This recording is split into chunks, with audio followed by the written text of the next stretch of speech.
ఒక్క రాత్రిలో 9 మంది ఎక్స్పీరియన్స్డ్ హైకర్స్ చనిపోయారు. వాళ్ళు టెంట్ లో నుండి బయటకు పరిగెత్తారు. -30 డిగ్రీస్ చలిలో అర్ధరాత్రి బూట్స్ లేకుండా, కోట్స్ లేకుండా. కొందరు పుర్రెలు పగిలిపోయాయి. కానీ వాళ్ళ చర్మంపై ఒక్క గాయం లేదు. ఒక అమ్మాయి నాలుక మాయమైంది. కొందరు శరీరాలు రేడియోయాక్టివ్ గా ఉన్నాయి. సోవియట్ గవర్నమెంట్ దర్యాప్తు ఫైల్ చేసి ఇమ్మీడియట్లీ సీల్ చేసింది. దాన్ని 30 సంవత్సరాల వరకు ఎవరికీ చూపించలేదు. ఇది హారర్ మూవీ కాదు. ఇది 1959 లో రష్యాలో జరిగిన నిజమైన సంఘటన. దీన్నే వరల్డ్ చరిత్రలో అత్యంత మిస్టీరియస్ అన్సాల్వ్డ్ కేసెస్ లో ఒకటిగా పిలుస్తారు. అదే డయట్ లో పాస్ ఇన్సిడెంట్. కానీ ఇక్కడ ఒక క్వశ్చన్ అడగాలి. ఈ 9 మంది ఎగ్జాక్ట్ గా ఏం చూశారు? వాళ్ళని టెంట్ లో నుండి పరిగెత్తించింది ఏంటి? దాని జవాబు వినాలంటే మనం ముందు 1959 ఫిబ్రవరికి వెళ్ళాలి. ఓరల్ మౌంటైన్స్ లోపలికి.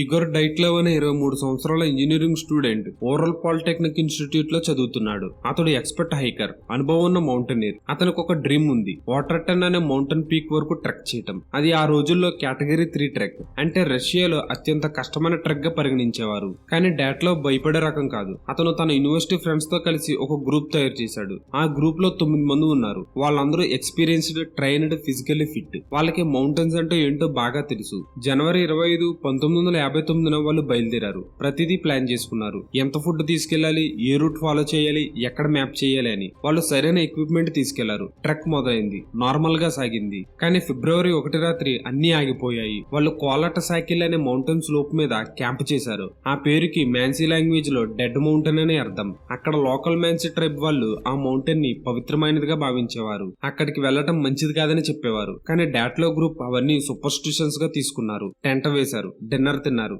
డైరీ రాసుకున్నారు. అంతా నార్మల్ గా ఉంది. కానీ తెల్లవారుజామున ఏదో జరిగింది. వాళ్ళు టెంట్ లో నుండి బయటకు పరిగెత్తారు. టెంట్ ని లోపల నుండి నైఫ్ తో చీల్చుకున్నారు. అంటే వాళ్ళకు డోర్ తెరవడానికి కూడా టైం లేదు. అంత పానిక్ లో ఉన్నారు. -30 డిగ్రీస్ టెంపరేచర్ లో అర్ధరాత్రి వాళ్ళు టెంట్ వదిలి నియర్ బై ఫారెస్ట్ వైపు పరిగెత్తారు. షూస్ లేకుండా, జాకెట్లు లేకుండా. కొందరికి సాక్స్ కూడా లేవు. కానీ ఇక్కడ ఒక పెద్ద క్వశ్చన్ వస్తుంది. వాళ్ళు అంత ఎక్స్పీరియన్స్డ్ హైకర్స్. వాళ్ళకు తెలుసు -30 లో బయటకు వెళ్లడం అంటే డెత్ సెంటెన్స్ అని. అయినా కూడా బయటకు ఎందుకు వెళ్లారు? వాళ్ళని అంత పెద్ద భయం ఏం వెంటాడింది? రెస్క్యూ టీమ్ ఫిబ్రవరి 26న వాళ్ళని సెర్చ్ చేయడానికి వెళ్ళింది. టెంట్ దొరికింది. దాన్ని చూసి రెస్క్యూర్స్ కూడా అర్థం చేసుకోలేకపోయారు. టెంట్ లో వాళ్ళ బిలాంగింగ్స్ అన్ని ఉన్నాయి. Shoes, coats, food, everything. కానీ వాళ్ళు లేరు. తర్వాత కొన్ని రోజుల్లో బాడీస్ దొరికాయి. టెంట్ నుండి కొంత దూరంలో ఫారెస్ట్ లో. వాళ్ళు చనిపోయారు హైపోథెర్మియా వల్ల. కానీ ఇక్కడే మిస్టరీ మొదలవుతుంది. కొందరు బాడీస్ చూసిన ఇన్వెస్టిగేటర్స్ ఫ్రీజ్ అయిపోయారు.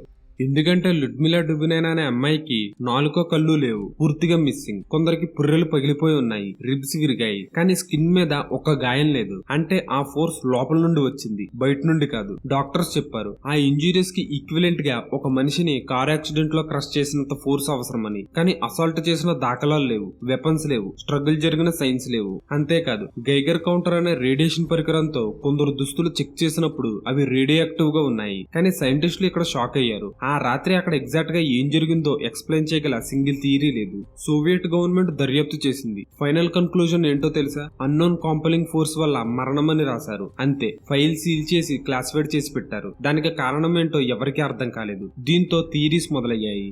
మొదటిది మ్యాన్సీ ట్రైబ్ వాళ్ళు చంపారు అని. కానీ ఇన్వెస్టిగేటర్స్ ఇన్వెస్టిగేట్ చేసినప్పుడు మ్యాన్సీ ట్రైబ్ కి ఆ హైకర్స్ తో ఎటువంటి కాన్ఫ్లిక్ట్ కూడా లేదు. క్రైమ్ సీన్ లో ఎటువంటి ఫుట్ ప్రింట్స్ కూడా బయట నుండి వచ్చిన దాఖలాలు లేవు. ఈ థియరీకి ఎవిడెన్స్ దొరకలేదు. రెండో థియరీ సోవియట్ మిలిటరీ ఎక్స్పెరిమెంట్స్ జరిపిందని. ఆ ఏరియాలో సీక్రెట్ వెపన్స్ టెస్ట్ చేశారని, దానికి వీళ్ళు ఎఫెక్ట్ అయ్యారని. కానీ ఆ రీజియన్ లో ఆ రోజు ఏ మిలిటరీ యాక్టివిటీ జరిగిందని ఎటువంటి ఎవిడెన్స్ లేదు. అయినా సోవియట్ గవర్నమెంట్ అంత క్విక్లీ ఫైల్ సీల్ చేయటం వలన చాలా మందికి ఏదో దాస్తున్నారు అనిపించింది.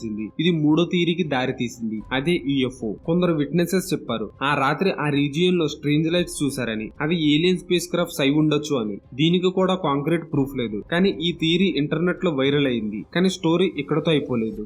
2019లో రష్యన్ గవర్నమెంట్ అఫీషియల్లీ ఈ కేసును రీఓపెన్ చేసింది. ఫ్రెష్ ఇన్వెస్టిగేషన్ తో modern forensic science, satellite data, meteorological analysis అన్ని యూజ్ చేసి దర్యాప్తు చేశారు. 2021లో వాళ్ళు ఒక అఫీషియల్ కన్క్లూజన్ అనౌన్స్ చేశారు. వాళ్ళు చెప్పింది ఏంటంటే అవలాంచ్. కానీ సింపుల్ అవలాంచే కాదు, చాలా రేర్ గా జరిగే ఫినామినన్. దాన్ని స్లాబ్ అవలాంచ్ అంటారు. ఇందులో మౌంటైన్ స్లోప్ మీద కూర్చున్న ఫ్లాట్ స్నో స్లాబ్ ఒక్కసారిగా కిందకి స్లిప్ అవుతుంది. ఆ స్లాబ్ అంత పెద్దగా ఉండకపోవచ్చు, కానీ దాని ప్రెషర్ మాత్రం దారుణంగా ఉంటుంది. దాని వెయిట్, దాని ఫోర్స్ ఒక్కసారి తగిలితే రిబ్స్ బ్రేక్ అవుతాయి, స్కల్ క్రష్ అవుతుంది. కానీ చర్మం మీద ఒక గాయం లేకపోవచ్చు. స్నో చేసిన డ్యామేజ్ అది. అంటే టెంట్ మీద స్నో స్లాబ్ పడింది. షాక్, పానిక్, సడన్ ఇంపాక్ట్ వల్ల వాళ్ళు టెంట్ చీల్చుకుని బయటకు పరిగెత్తారు. రాత్రి డార్క్ గా ఉంది. డిజోరియంటెడ్ అయ్యారు. చలికి హైపోథెర్మియా వచ్చింది. కానీ ఇక్కడ మళ్ళీ ఒక క్వశ్చన్ వస్తుంది. ఒక అమ్మాయికి టంగ్ మిస్సింగ్, ఐస్ మిస్సింగ్ ఎందుకు? సైంటిస్టులు ఇప్పుడు చెప్తున్నారు ఇది పోస్ట్ మార్టం డీకంపోజిషన్ అని. వాళ్ళు వాటర్ లో కొన్ని వారాలు ఉన్నారు. Small animals, birds soft tissues తింటాయి.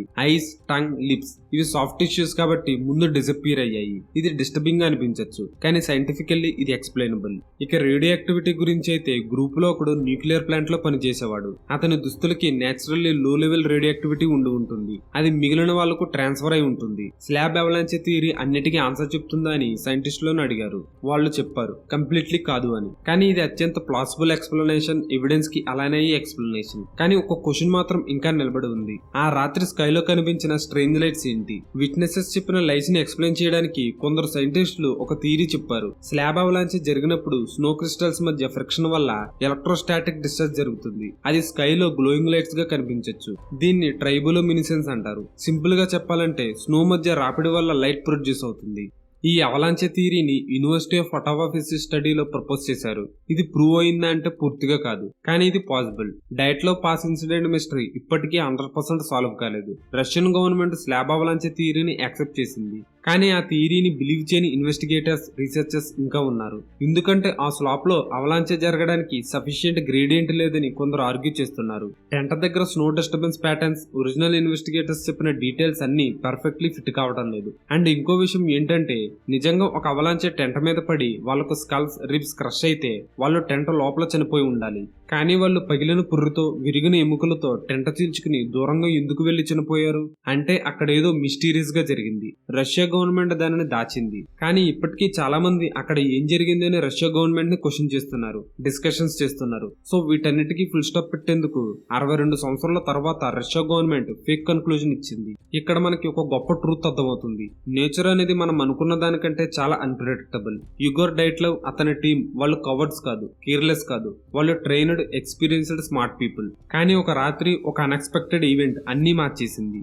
65 సంవత్సరాలు గడిచాయి. ఊరల్ మౌంటైన్స్ ఇంకా అక్కడే ఉన్నాయి. కోలాట్ సైకిల్, డెడ్ మౌంటైన్ ఇంకా ఆ పేరుతోనే నిలబడి ఉంది. ప్రతి వింటర్ లో ఆ స్లాప్ మీద స్నో పేరుకుంటుంది, విండ్ వస్తుంది. కానీ ఎక్కడో ఆ మౌంటైన్ లో ఆ రాత్రి ఏం జరిగిందో తెలిసిన జవాబు ఉందేమో. 9 మంది యంగ్ పీపుల్, లైఫ్ అంతా వాళ్ళ ముందు ఉంది. ఒక అడ్వెంచర్ కోసం బయలుదేరారు. వాళ్ళు మళ్ళీ రాలేదు. వాళ్ళ లాస్ట్ డైరీ ఎంట్రీస్ చదివితే అందులో ఎక్సైట్మెంట్ ఉంది, హ్యాపీనెస్ ఉంది. ముందు రోజు వాళ్ళు జోక్స్ వేసుకున్నారు, లాఫ్ చేశారు. ఆ తర్వాత రాత్రి సైలెన్స్. డైట్ లో పాస్ అనే పేరు ఇప్పుడు ఆ మౌంటైన్ పెట్టారు. ఆ గ్రూప్ లీడర్ యుగోర్ డైట్ లో పేరు మీద, అతని జ్ఞాపకార్థంగా. కానీ అక్కడ ఏం జరిగిందో నేచర్ కి తెలుసు, మౌంటైన్స్ కి తెలుసు, స్నో కి తెలుసు. మనకి మాత్రం ఇన్కంప్లీట్ ఆన్సర్స్ మాత్రమే మిగిలాయి. మరి మీకేమనిపిస్తుంది? ఇది అవలాంచే మాత్రమేనా, లేదా ఇంకేదైనా ఉందా? మీరేమనుకుంటున్నారో కామెంట్ చేయండి. వీడియో నచ్చితే లైక్ చేయండి, షేర్ చేయండి. ఇలాంటి మరిన్ని వీడియోస్ కోసం క్రేజీ మ్యాటర్స్ ఛానల్ ని సబ్స్క్రైబ్ చేసుకోండి.